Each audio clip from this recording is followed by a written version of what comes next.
BRS office వద్ద ఉద్రిక్తత నెలకొంది. బంజారాహిల్స్ లో బీఆర్ఎస్ కేంద్ర కార్యాలయం ముట్టడికి కాంగ్రెస్ కార్యకర్తలు యత్నించారు. వెంటనే రంగంలోకి దిగిన పోలీసులు కాంగ్రెస్ కార్యకర్తలు అక్కడి నుంచి పంపించేశారు. దీంతో అక్కడ కాసేపు టెన్షన్ వాతావరణం నెలకొంది.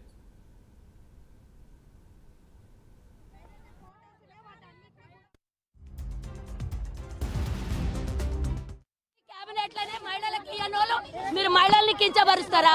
మహిళా కమిషన్ ఏర్పాటు చేయని వాళ్ళు ఈరోజు మహిళల్ని కించబరుస్తారా? దమ్ము నేను అయితే రా, మహిళలం వచ్చినాను రా, గాజులు వేసుకున్న వాళ్ళమే వచ్చినాం రా, చీర కట్టుకున్న వాళ్ళం వచ్చినాను రా, ఏడున్నా ఏడన్నా దాచుకున్నావా? దమ్ము లేనని సవాల్ ఇసిరినో, భుజాలు ఎగరేసుకొని చెప్పినావు. 39 ఏళ్ళున్న యువకుడు అన్నావు కదర్రా, మేము 50 ఏళ్ళున్న మహిళలం వచ్చినాం రా. ఈరోజు కౌశిక్ రెడ్డి మాట్లాడిన మాటల మీద యావత్ తెలంగాణలో నివసిస్తున్నటువంటి మహిళలు ఈరోజు మేలుకొని ఈరోజు టీఆర్ఎస్ భవన్ ముట్టడికి రావడం జరిగింది.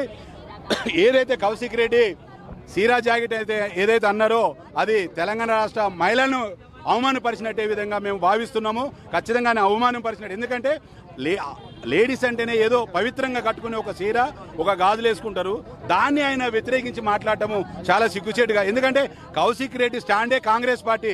ఈ రోజు అది మరిచి ఒళ్ళు మరిచి మాట్లాడుతున్నాడు కౌశిక్ రెడ్డి. ఒళ్ళు దగ్గర పెట్టుకొని మాట్లాడు. ఈ రోజు నువ్వు ఎమ్మెల్యే ఉండొచ్చేమో, ఇంకొకటి ఉండొచ్చేమో. ఎమ్మెల్యే ఉన్నా ఏదున్నా కూడా ఆడోళ్ళు తలుచుకుంటే నీ బట్టలు ఇప్పి రోడ్డు మీద ఉరిగించి కొడతారు కౌశిక్ రెడ్డి. ఒళ్ళు దగ్గర పెట్టుకొని మాట్లాడు. తక్షణమే తెలంగాణలో ఉన్న ఆడోళ్ళ మొత్తానికి నువ్వు తక్షణమే క్షమాపణ చెప్పకపోతే నీ ఇల్లు కూడా ముట్టడిస్తామని హెచ్చరిస్తున్నాము. అప్పుడు ఇదే పార్టీలో మా పార్టీలు ఉన్నావు కదా, అప్పుడు ఎందుకు చీర గాజులు పంపేలే కేసీఆర్ కి 12 మందికి? ఈ రోజు కేసీఆర్ ని అడ్డం పెట్టుకొని, కేటీఆర్ ని అడ్డం పెట్టుకొని ఏదో పబ్బం గడవాలని నువ్వు చాలా చూస్తున్నావు కదా. మేము కూడా ఒక్కొక్కరు మహిళలమే వచ్చినాం, గాజులు వేసుకున్న మహిళలం, చీర కట్టుకున్న మహిళలం వచ్చినాం. నీ దమ్మేదో మా దగ్గర చూపి, తర్వాత అరకప్పుడు దగ్గర పోతావు ఇంకో 10 మందికి చీర గాజులు పంపిస్తా. సెకండ్, ఫస్ట్ ఆఫ్ ఆల్ ఈడ నిలబడ్డాం మేము, దమ్మున్నోళ్ళం మేము వచ్చినాం. దమ్ము లేనని వేడ దాచుకున్నావు చూపి రైట్.